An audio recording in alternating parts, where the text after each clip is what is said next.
Hello all. I was hoping to have some good news about the Escort, where I'm going with it. I was like waiting on the interior to turn up. The steering wheel turned up. You've done a great job of that. It's come out alright.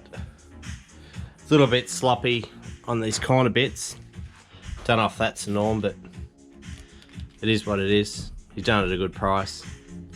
I got these pillar covers changed. Got him to wrap it in the same material that I've got on the roof. So they're ready to go in. Really happy with them to come out perfect. But the latest dilemma, unfortunately, the car's back up on stands. I went to reverse out the hardtop Falcon and the Escort. I jumped in the Escort, started it up, went to put it in reverse, and nothing happened. So I initially thought, you know, I've stuffed up the linkages going to the gearbox because I got this B&N shifter, aftermarket, and the cable that goes underneath the car, I thought, because the motor's out of tune, it's vibrating so much, I thought maybe the cable's come undone and the linkages have all got messed up. So first thing I done, I crawled onto the car, had a look, and there was nothing wrong with that. I manually put the shifter into reverse and then checked underneath. Linkages are sweet, nothing's wrong with them. So then I thought the worst, because initially when I first got this gearbox, which was quite some time ago, I haven't had much to do with automatics, unfortunately, so it's been a bit of a learning curve for me. But first off, we got the C4 automatic into the car, and it appears that when you put the car into park, when you put it in the park, it seemed like the engine was still under load, and you go to rev it and it was starting to build boost, and I thought that ain't right. So yeah, I was putting it in the park, and yeah, it was still building boost. I thought, righto, something's going on here. So I got a couple of mates to come over, and they're up to speed with the automatics, and my two mates come to the conclusion that the reverse gear band was too tight. So even though I had the car in park, the band was still under load, and it was causing the fluid to overheat and was trying to drive the car in park. So we got under the car. I'll show you now. I got under the car and I adjusted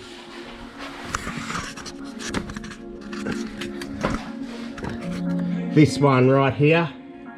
That's the reverse band. So I adjusted that, and it seemed to be okay after that. I've even got a thermometer on the over here. You see it here, just to see the fluid if it's getting hot, and it doesn't appear to be doing that anymore. Everything appears to be normal.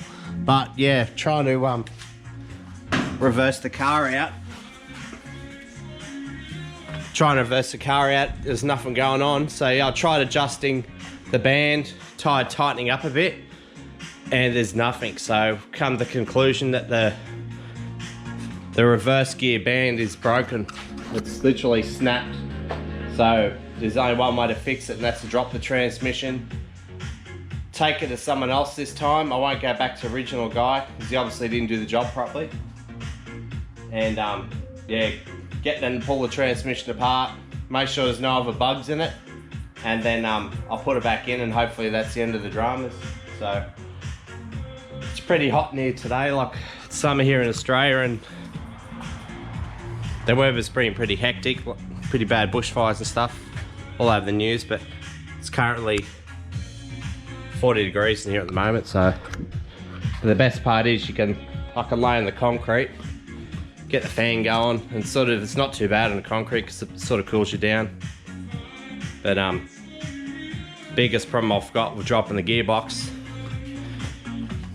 you can't really, some people say that you just drop the motor, drop it say 2 inches, and that gives you enough room to get in on the bell housing and get the top bolts. The trouble I've got with that, there's that many things in the engine bay I'd have unhook. So I'm gonna first off, I'm gonna get under there and see if I can get the gearbox out, how the motor's sitting now. If I can't, I'll have to start disconnecting things.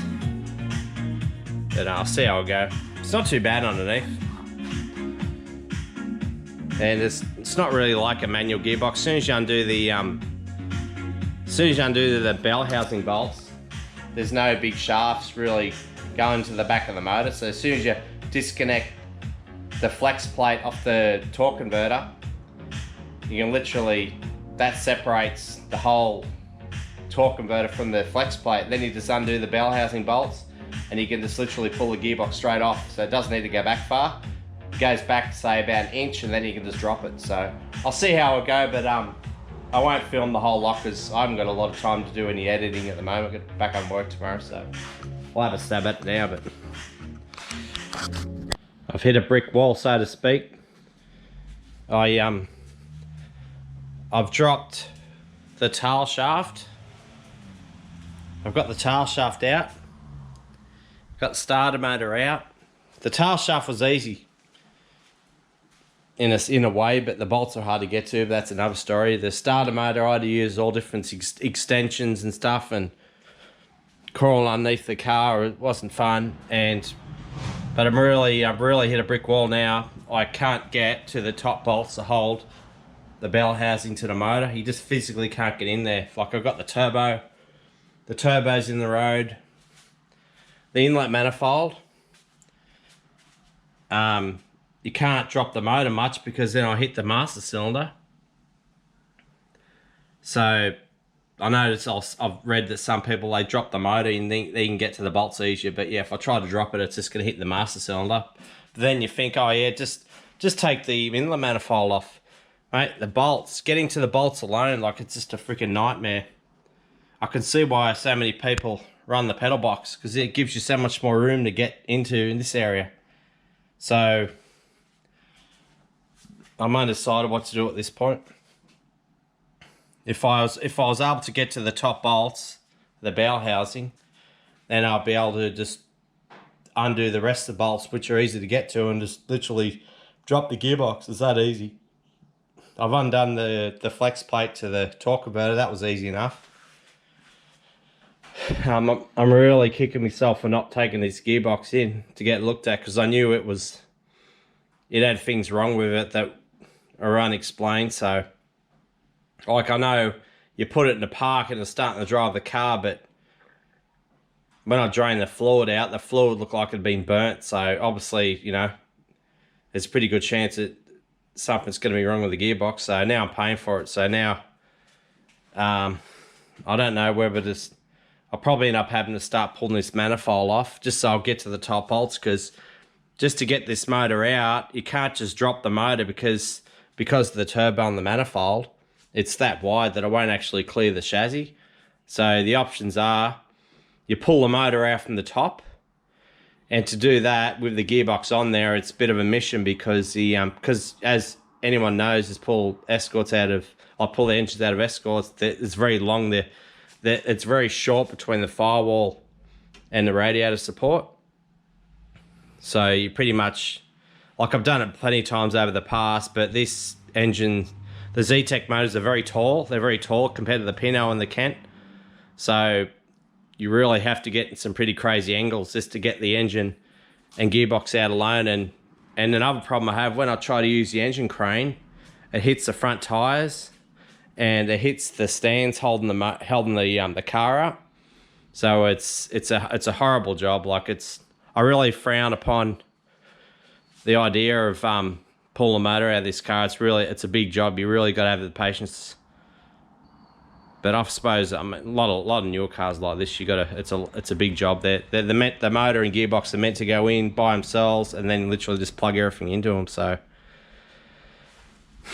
yeah, I think the best bet in reality is to pull this manifold off. I'll try avoid pulling the turbo off.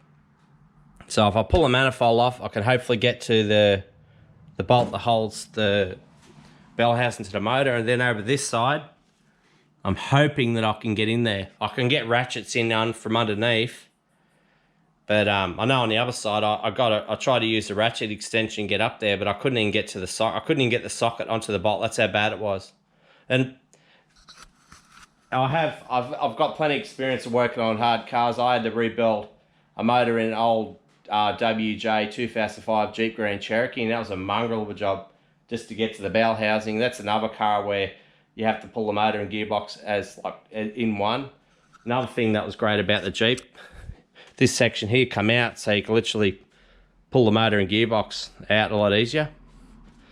Yeah, so yeah, it's a bit of a mission. But what's keeping me sane today, beers. When it's 40 degrees, you've got to have plenty of cold beer and fluids.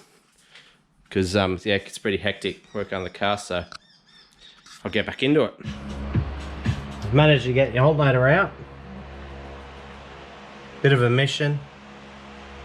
I don't know how I'm going to go putting it back in, because the bolts are really difficult to get to, but from getting the alternator out, I'm able to get underneath the inlet manifold and undo the bolts. I've got the retro forward coil relocation kit under there, sitting down there hiding. It's just a nightmare. It's one thing I've learned about Escorts, as anyone to tell you, the engine bays are really tight, but I've noticed in other cars the inner guards are more open, where you can literally, like, you've got more room in the engine bay. Like, for example, look at this Falcon. It's an Australian made car, it's not European. If you look under here, like, the inner guards, they're all open, so you can get in there easier. I know obviously this motor's it's not turbocharged, so that's the difference, but it gets pretty tight in there. But this is a damn V8, like you'd expect it. Like it's a pretty wide motor, but well, so what I'll do now, I'll pull that inlet manifold off. It's going to be a bit of a mission. This Fiora, I'll have to undo the ends. And yeah, once I get the manifold off, that'll enable me to get to the back of the engine and hopefully get to those bolts a bit better. This side's, I mean, I don't think I'm going to be able to get in there any easier than the other side. I mean, you can see the bolt from in there, but it doesn't mean anything. Like, it's good to be able to look at it, but actually getting in there, and I have to remember that I'd done those bolts up really tight because I had no intentions of pulling this motor back out. And obviously you want them tight, you know, the amount of horsepower this motor is going to be cranking out. But what is a bonus is that this turbo has got V-bands, so it's pretty easy to get to. So I can easily pull the turbo off. The only drama is the wastegate. It's very difficult to get to. You might be able to see it if I put the camera down here. Yeah, it's right down in there, and it's a bit of a mongrel to get to. But this is it, like, I should have known better. So, live and learn. So yeah, keep at it. That was not fun. Inlet manifold is off. These bolts are so hard to get to. Even though I've got this manifold off, it's still pretty hard to get to this bolt. I'm really gonna have to weigh up what I want to do. But what I will do in the meantime, rather than trying to find an easy way out, I'll just pull this turbo off and see how I go from there. But I'm gonna have to drain the cooling system. But in a nutshell, I don't think, I'm really starting to weigh up whether I should be putting this inlet manifold back on. I mean, it's pretty hard to get in there and tighten everything up properly. What?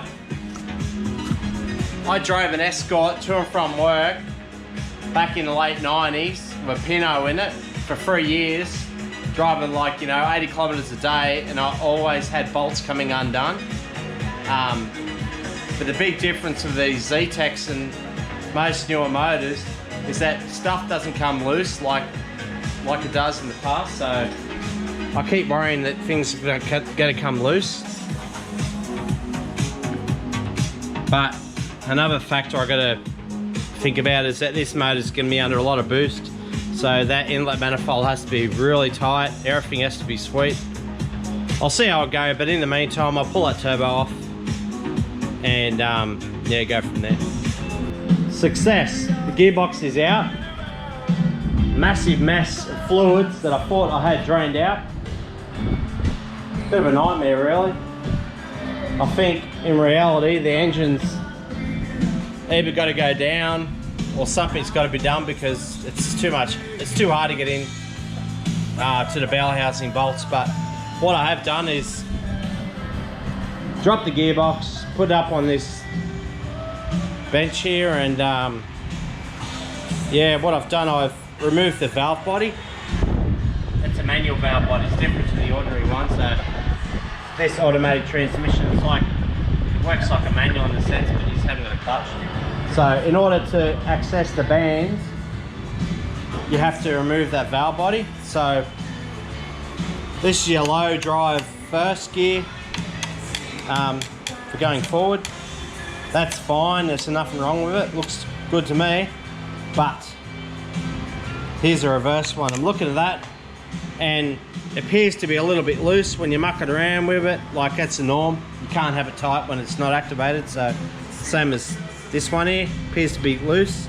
But then after looking closer at it, you can see here, it's broken off, it's snapped off there. So that indicates to me that it's been too tight. Either been too tight, it's under too much stress, and the car's been moving around while it's been tight, and it's been moving around everywhere, and it's literally, yeah, just broken off. So there's the result. That yeah. So what I'll do, I'll have to take this gearbox in to get it looked at, and I'm really nervous about finding someone that knows what they're doing. Like, I know these are pretty basic in comparison to like a newer style automatic, but the fact is that these don't get mucked around with much anymore compared to like newer cars. So I'll just have to trust what locals say and who to take it to. And the hardest part is once you get the transmission back, you put it in the car, there's no guarantee that it's going to work, like it's going to be 100%. But what they can do, as soon as I get the car running, I can actually take it into someone and they can muck around the bands and adjust them and make sure everything's sweet. So yeah, that's where I'm up to now. I'll just have to go pack up now and sort everything out.